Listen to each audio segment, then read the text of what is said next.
ಕಾಂಗ್ರೂ care ಮಹಿಳಾ ಮತ್ತು ಮಕ್ಕಳ ಆಸ್ಪತ್ರೆ ಮಾರ್ಚ್ 15ರ ಶುಕ್ರವಾರ ಲೋಕಾರ್ಪಣೆಗೊಳ್ಳಲಿದೆ ಎಂದು ಆಸ್ಪತ್ರೆ ವ್ಯವಸ್ಥಾಪಕ ನಿರ್ದೇಶಕರಾದ ಡಾ. ಶೇಖರ್ ಸುಬ್ಬಯ್ಯ ತಿಳಿಸಿದರು. ನೂತನವಾಗಿ ನಿರ್ಮಿಸಿರುವ ಆಸ್ಪತ್ರೆಯಲ್ಲಿ ಪತ್ರಿಕಾಗೋಷ್ಠಿ ನಡೆಸಿ ಮಾತನಾಡಿದ ಅವರು, ಸ್ಥಳೀಯರಿಗೆ ಕಡಿಮೆ ವೆಚ್ಚದಲ್ಲಿ ಗುಣಮಟ್ಟದ ಚಿಕಿತ್ಸೆ ನೀಡುವ ಸಲುವಾಗಿ ಮಹಿಳೆಯರ ಮತ್ತು ಮಕ್ಕಳ ಕಾಂಗ್ರೂ ಕೇರ್ ಆಸ್ಪತ್ರೆ ಪ್ರಾರಂಭಿಸಲಾಗಿದೆ ಎಂದು ಮಾಹಿತಿ ನೀಡಿದರು.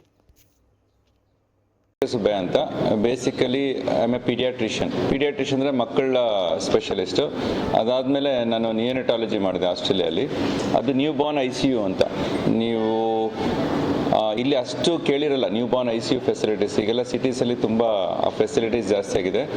ನ್ಯೂ ಬಾರ್ನ್ ICU ಅಂದರೆ ಪ್ರೀ ಟರ್ಮ್ ಬೇಬೀಸ್ ಮತ್ತು ತುಂಬ small babies 600 grams 800 grams 1000 grams ಈ ಥರ ಮತ್ತು 26 ವೀಕರ್ ಈ ಥರ ಸರ್ಜಿಕಲ್ ಪ್ರಾಬ್ಲಮ್ಸ್ ಇರುವಂಥ ನ್ಯೂ ಬಾರ್ನ್ ಬೇಬೀಸ್ಗೆ ಈ ಫೆಸಿಲಿಟೀಸ್ ಕೊಡುವಂಥ ICU ಫೆಸಿಲಿಟಿ ಆ ಸ್ಪೆಷಲಿಸ್ಟ್ ನಾನು ತುಂಬ ವರ್ಷ ಆಸ್ಟ್ರೇಲಿಯಲ್ಲಿದ್ದೆ.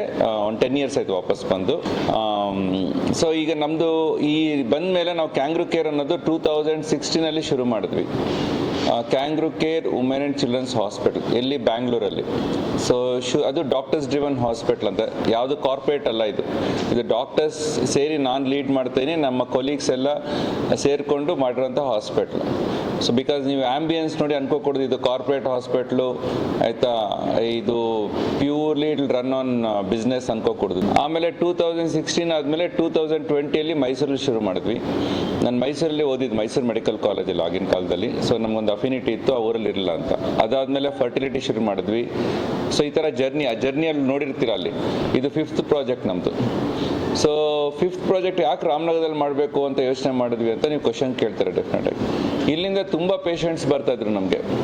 ಯಾವುದು OPDಗೆ ಬರ್ತಾಯಿದ್ರು. ಅಂದರೆ 1 hour 1.5 hour ತೊಗೊಂಡು ಸಿಂಪಲ್ ರೆಸ್ಪಿರೇಟರಿ ಇನ್ಫೆಕ್ಷನ್ ಬರ್ತಾಯಿದ್ರು ಆಯಿತಾ, ಮತ್ತು ಫೀಡಿಂಗ್ ಪ್ರಾಬ್ಲಮ್ ಅಂತ ಬರ್ತಾಯಿದ್ರು. ಮಾಗಡಿಯಿಂದ ಅಂತೂ ರೋಡ್ ಚಾನೆಲ್ಲ 2 hours ಮೇಲೆ ತೊಗೊತಾಯಿತ್ತು. ವಿಡಿಯೋ ಕನ್ಸಲ್ಟೇಷನ್ ಕೊಟ್ಟಿದ್ವಿ. ಅದು ಏನಷ್ಟು people are not use to it, ಸ್ವಲ್ಪ ಜನ ಮಾಡ್ತಾರೆ. ಮತ್ತು ಈ ಡೆಲಿವರೀಸ್ಗಳು ಬರ್ತಾಯಿದ್ರು. ನಮ್ಮಲ್ಲೇ ಈ ರಾಮನಗರ ತಾಲೂಕು ಮತ್ತು ಚನ್ನಪಟ್ಟಣ ಮಾಗಡಿಯಿಂದ ಇಲ್ಲ ಒಂದು 30 to 40 NICU ಬೇಬೀಸ್ ಮನೆಗೆ ಹೋಗಿದೆ, ಗ್ರಾಜ್ಯುಯೇಟ್ಸ್. ಅಂದರೆ 1 kg 800 grams ಮತ್ತು ಸರ್ಜಿಕಲ್ ಪ್ರಾಬ್ಲಮ್ಸ್. ಅವರೇ ನಮ್ಮ ಸ್ಟಾಫಾಗಿ ಜಾಯ್ನ್ ಆಗಿಬಿಟ್ಟಿದ್ರು ಒಂದು 2-3 ಇಲ್ಲಿ ನಮ್ಮ ಈ ಹಾಸ್ಪಿಟ್ಲಲ್ಲಿ. ಸೊ ಅವ್ರ ತಾಯಿಂದಿರು ಐ ವುಡ್ ಸೇ. ಈ ಒಂದಿದ್ದಾಗ ಈ ಹಾಸ್ಪಿಟ್ಲು ತುಂಬ ಚೆನ್ನಾಗಿ ನಡೀತಾ ಇರಲಿಲ್ಲ. ಆ್ಯಂಡ್ ಆಕ್ಸಿಡೆಂಟ್ಲಿ ಸ್ವಾಮೀಜಿನ ನಾನು ಮೀಟ್ ಮಾಡಿದೆ. ಸೊ ಇದು ನಡೀತಾ ಇಲ್ಲವಲ್ಲ ಸ್ವಾಮೀಜಿ, ಏನಾದರೂ ಮಾಡ್ಬೋದಾ ಅಂತ. ಅವರು ಹೇಳಿದ್ರು, ನನಗೆ ಇದು ಯಾವಾಗ ಬಿಟ್ಕೊಡ್ತಾರೋ ನೀವು ಮಾಡಿರಂತೆ ಅಂತ ಹೇಳಿದ್ರು. ಹಾಗಾಗಿ ನೀವು ತೊಗೊಂಡು ನೋಡಿದ್ರೆ ತುಂಬ ಓಲ್ಡ್ ಇತ್ತು, ನಿಮ್ಗೆಲ್ಲರೂ ಗೊತ್ತು ಈ ಹಾಸ್ಪಿಟ್ಲ್ ಹೇಗಿತ್ತು ಅಂತ. ಈ ಹಾಸ್ಪಿಟ್ಲ್ನ 1 ತಿಂಗಳು ಪ್ಲ್ಯಾನ್ ಮಾಡಿದ್ದೀವಿ. ಏನು ಮಾಡ್ಬೋದು, 40 years ಓಲ್ಡ್ ಬಿಲ್ಡಿಂಗ್ ಇದು ಆಯಿತಾ. ಏನು ಆ್ಯಡ್ ಮಾಡಬೇಕು, ಸುಮ್ಮನೆ ಶುರು ಮಾಡಿದ್ರೆ ಅದಕ್ಕೊಂದು ವ್ಯಾಲ್ಯೂ ಇರಲ್ಲ. ಅದಕ್ಕೊಂದು ಚೇಂಜ್ ತರಬೇಕು, ಫಿಸಿಕಲ್ ಚೇಂಜ್ ತರಬೇಕು, ಪ್ರಾಕ್ಟೀಸು ಡಿಫ್ರೆಂಟ್ ಆಗಿರಬೇಕು, ಫೆಸಿಲಿಟೀಸ್ ಕೊಡಬೇಕು ಅಂದ್ಬಿಟ್ಟು 1 ತಿಂಗಳು ಪ್ಲ್ಯಾನ್ ಮಾಡಿ ಮಿನಿಮಲಾಗಿ ಹೊಡೆದು ಈ ಗೋಡೆಗಳೆಲ್ಲ ಆ್ಯಡ್ ಮಾಡಿಕೊಂಡು ಪ್ಲೇಸಸ್ ಎಲ್ಲ ಈಗ ಈ ಒಂದು ಫಾರ್ಮ್ ತಂದಿದ್ದೀವಿ. ಸೊ ಇಲ್ಲಿ ಏನು ಈ ಊರಿಗೆ ಜನರಿಗೆ ಮಾತ್ರ ಹೆಲ್ಪ್ ಆಗುತ್ತಾ? ಇಲ್ಲ, ಎಲ್ಲ ಎಂಟೈರ್ ಡಿಸ್ಟ್ರಿಕ್ಟ್ ಹೆಲ್ಪ್ ಆಗುತ್ತೆ ಇಲ್ಲಿ. ಅಂದರೆ ಈಗ ಚನ್ನಪಟ್ಟಣಗೆ, ಮಾಗಡಿಗೆ, ಕನಕಪುರಕ್ಕೆ, ಈವನ್ ಮದ್ದೂರು. ಮತ್ತು ನನ್ನ ಪೇಷಂಟ್ಸಿಗೆ ಏನಾಗುತ್ತೆ, ಕುಂಬಳಗೋಡಿಂದೆಲ್ಲ ಇರ್ತಾರಲ್ಲ, ಅವರು ರಾಮನಗರ ಬರೋಕ್ಕೆ ಇಷ್ಟಪಡ್ತಾ ಇದ್ದಾರೆ. ನಾವು ಬೆಂಗಳೂರು ದೂರ ಆಗುತ್ತೆ, 1.5 hour ಆಗುತ್ತೆ, ಇಲ್ಲಿಗೆ ಬರ್ತೀವಿ ಅಂತ ಇದ್ದಾರೆ. ಸೊ ಈ ಥರ ಬ್ಯಾಂಗ್ಳೂರು ಔಟ್ಸ್ಕರ್ಟ್ಸ್ಗೂ ಹೆಲ್ಪ್ ಆಗುತ್ತೆ. ಸೊ ಈಗ ನಾವು ಶುರು ಮಾಡಬೇಕಾಗಿರೋದು ಏನೇನು ಫೆಸಿಲಿಟೀಸ್ ಇರುತ್ತೆ ಇಲ್ಲಿ ರಾಮನಗರದಲ್ಲಿ. ನಿಮಗೆ ಅನಿಸಿರ್ಬೋದು ಹಾಸ್ಪಿಟಲ್ ಎಲ್ಲ ಕಟ್ಟಿದ್ದಾರೆ, ಏನು ಕೊಡ್ಬೋದು ಅಂತ. ಇದು ಮಲ್ಟಿ ಸ್ಪೆಷಾಲಿಟಿ ಹಾಸ್ಪಿಟಲ್ ಅಲ್ಲ, ಇದು women and children hospital.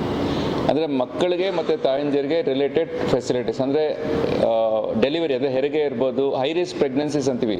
ಮದರ್ಸ್ಗೆ high blood pressure ಇರುತ್ತೆ, ಡಯಾಬಿಟಿಸ್ ಇರುತ್ತೆ, ಮತ್ತು ಅವ್ರಿಗೆ ಬೇರೆ ಬೇರೆ ಪ್ರಾಬ್ಲಮ್ಸ್ ಇರುತ್ತೆ, ಅದನ್ನ ಹೈ ರಿಸ್ಕ್ ಪ್ರೆಗ್ನೆನ್ಸೀಸ್ ಅಂತೀವಿ. ಟ್ವಿನ್ಸ್ ಇರುತ್ತೆ, ಟ್ರಿಪ್ಲೆಟ್ಸ್ ಅಂದರೆ 3 ಮಕ್ಕಳು ಒಂದೇ ಸತಿ ಆಗ್ತಾರೆ. ನಮ್ಮ ಹಾಸ್ಪಿಟಲ್ ಪ್ರೀ ಟರ್ಮ್ 3 ಮಕ್ಕಳೆಲ್ಲ ಆಗಿದ್ದಾರೆ ಸುಮಾರು. ಈ ಥರ ಪ್ರಾಬ್ಲಮ್ಸ್ ಇದ್ದಾಗ ಎಕ್ಸ್ಪರ್ಟೈಸ್ ಕನ್ಸಲ್ಟೇಷನ್ ಇರುತ್ತೆ ಆಬ್ಸ್ಟೆಟಿಷಿಯನ್ಸಿಂದ. ಸೊ ಈ ಥರ ಫೆಸಿಲಿಟೀಸ್ಗೆ ಎಲ್ಲ ಬೆಂಗಳೂರಿಗೆ ಬರ್ತಾಯಿದ್ರು, ಇಲ್ಲಿ ಕೊಡ್ತಾ ಇದ್ದೀವಿ. ನಂಬರ್ 1. ನಂಬರ್ 2, ಬರೀ ಹೆರಿಗೆ ಮಾತ್ರನ ಇಲ್ಲ, ಹೆರಿಗೆ ಜೊತೆ ಗೈನಕಾಲಜಿ ಅಂದರೆ ಈಗ ಲ್ಯಾಪ್ರೋಸ್ಕೋಪಿಕ್ ಸರ್ಜರೀಸ್, ಸೊ ಹಿಸ್ಟೆಕ್ಟಮೀಸ್ ಅದು ಇದು ಅಂತೆಲ್ಲ ಹೇಳ್ತೀವಿ. ಗೈನಕಾಲಜಿ ರಿಲೇಟೆಡ್ ಸರ್ವಿಸಸ್ ಕೊಡ್ತೀವಿ. ಅದಾದಮೇಲೆ ಬೇರೆ ಏನು ಕೊಡ್ತೀರಾ ಒ ಬಿ ಜಿಯಲ್ಲಿ ಅಂದರೆ ನಮ್ಮಲ್ಲಿ ಈಗ ವುಮೆನ್ ರಿಲೇಟೆಡ್ ಬ್ರೆಸ್ಟ್ ಕ್ಲಿನಿಕ್ಸ್ ಅಂತ ಬರುತ್ತೆ, ಅದೆಲ್ಲ ಪ್ರಾಬ್ಲಮ್ಸ್ ಆಗ್ತಾ ಇದೆ. ಮತ್ತು ಕಾಸ್ಮೆಟಿಕ್ ಗೈನಕಾಲಜಿ ಅಂತೀವಿ. ಮತ್ತು ಇನ್ನೊಂದು ಮೇನು ಫರ್ಟಿಲಿಟಿ. ಇಲ್ಲಿ ಯಾವುದು ಫರ್ಟಿಲಿಟಿ ಸೆಂಟರ್ ಇರಲ್ಲ, ಕರೆಕ್ಟ್ ಅಲ್ವಾ? ಎಲ್ಲ ಬೆಂಗಳೂರು ಬರ್ತದೆ. ಅದಕ್ಕೆ ನಾವು ಸಪ್ರೇಟ್ ವಿಂಗ್ ಮಾಡಿದ್ದೀವಿ, ನೀವು ನೋಡಿರ್ಬೋದು ಈ ಕಡೆ right side. So fertility wing ಮಾಡಿದ್ದೀವಿ, ಫರ್ಟಿಲಿಟಿನೂ ಶುರು ಮಾಡ್ತಾ ಇದ್ದೀವಿ.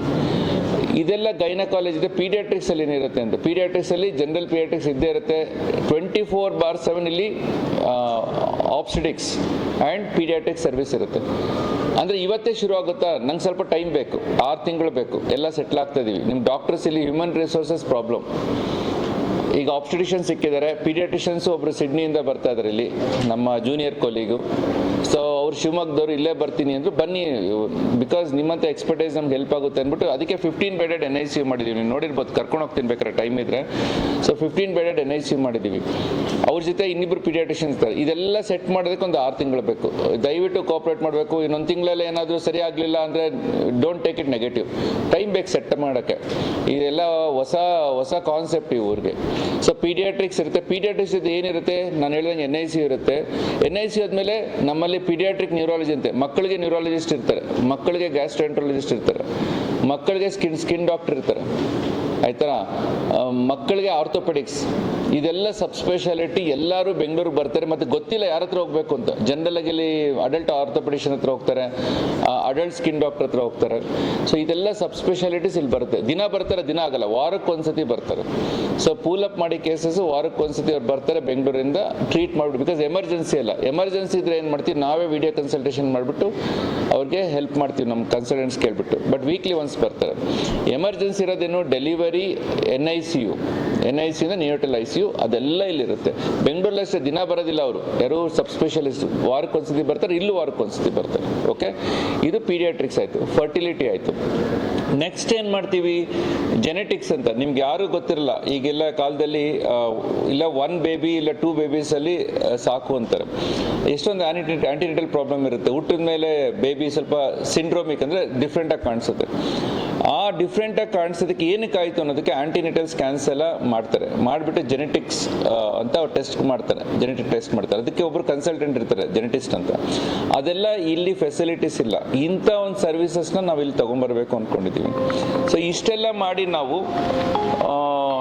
ಸರ್ ಇದು ಇಷ್ಟು ಮಾಡ್ತಾ ಇದ್ದೀರಾ, ನೆಕ್ಸ್ಟು ಪ್ರೈಸ್ ಹೇಗೆ ಅಂತ ಕೇಳ್ತೀರಾ, ಕರೆಕ್ಟಾ? ಸೊ ನಾನೆಲ್ಲ ಇಲ್ಲಿ ನೋಡಿದ್ದೀವಿ. ಈಗ ನಮ್ಮ ಕೊಲೀಗ್ಸು, ಆಪ್ರೇಷನ್ ಕೊಲೀಗ್ಸ್ ಎಲ್ಲ ನೋಡ್ಕೊಂಬಂದಾರೆ. XYZ ಹಾಸ್ಪಿಟ್ಲಲ್ಲಿ ಏನಿದೆ OPD ಕನ್ಸಲ್ಟೇಷನು, ಅಷ್ಟೇ ಹೇಳೋಣ, ಜಾಸ್ತಿ ಇಡೋಕೆ ಹೋಗ್ಬೇಡಿ, ಅಷ್ಟೇ ಇಡಿ. ಡೆಲಿವರಿ ಎಷ್ಟು ಅಂತ ಕೇಳ್ತೀರಾ. ಡೆಲಿವರಿ ಏನು, ನಾವು ಎಲ್ಲ ಸೇರಿಸಿ ಲ್ಯಾಬು, ಫಾರ್ಮಸಿ ಎಲ್ಲ ಸೇರಿಸಿ ನಾವು ಟ್ವಿನ್ ಶೇರಿಂಗ್ ರೂಮ್ ಮಾಡಿದ್ದೀವಿ, ಸಿಂಗಲ್ ರೂಮ್ಸ್ ಮಾಡಿದ್ದೀವಿ. ಎಲ್ಲ ಸೇರಿಸಿ ನಾವು ಬರೀ 50,000 ಮಾಡೋಣ, ಕಾಮನ್ ಮ್ಯಾನ್ಗೆ ರೀಚ್ ಆಗೋಣ, ನೋಡೋಣ. ಆಮೇಲೆ ಒಂದು 5,000 ಮ್ಯಾಕ್ಸಿಮಮ್ 10,000 ಅಷ್ಟು ಮಾತ್ರ ಇನ್ಕ್ರೀಸ್ ಮಾಡೋಣ. ಇದೆಲ್ಲ ಫೆಸಿಲಿಟಿ ಕೊಟ್ಟಿದ ತಕ್ಷಣ ದುಡ್ಡು ಜಾಸ್ತಿ ಮಾಡಬೇಕು ಅಂತ ಏನಿಲ್ಲ, ದುಡ್ಡು ಕಡಿಮೆ ಮಾಡಿಕೊಂಡೇ ನಾವು ಮಾಡ್ಬೋದು. ಸೊ ಈ ಥರ ಕಾನ್ಸೆಪ್ಟಲ್ಲಿ ನಾವು ಮಾಡ್ತಾ ಇದ್ದೀವಿ. ಇದಾದಮೇಲೆ ನೀವು ಸರ್ OPDಸಿಗೆ ನೈಟ್ ಬಂದರೆ ಹೇಗೆ ಅಂತ ಕೇಳ್ತೀರಾ.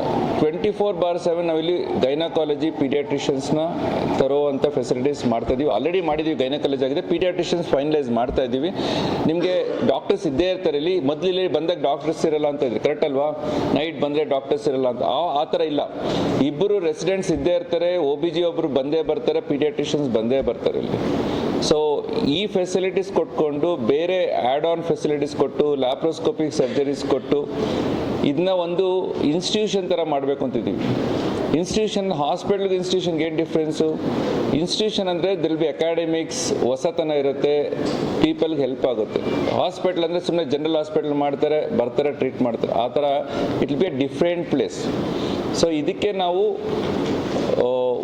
ಈ ಒಂದು ಕಾನ್ಸೆಪ್ಟ್ಗೆ ನಾವು 1 ವರ್ಷದಿಂದ ಪ್ಲ್ಯಾನ್ ಮಾಡಿ ಈ ಒಂದು ಲಾಸ್ಟ್ 3 ಮಂತ್ಸಲ್ಲಿ ಸೀರಿಯಸ್ ಆಗಿ ವರ್ಕ್ ಮಾಡಿ ಇಲ್ಲಿಗೆ ಬಂದಿದ್ದೀವಿ. Thank you.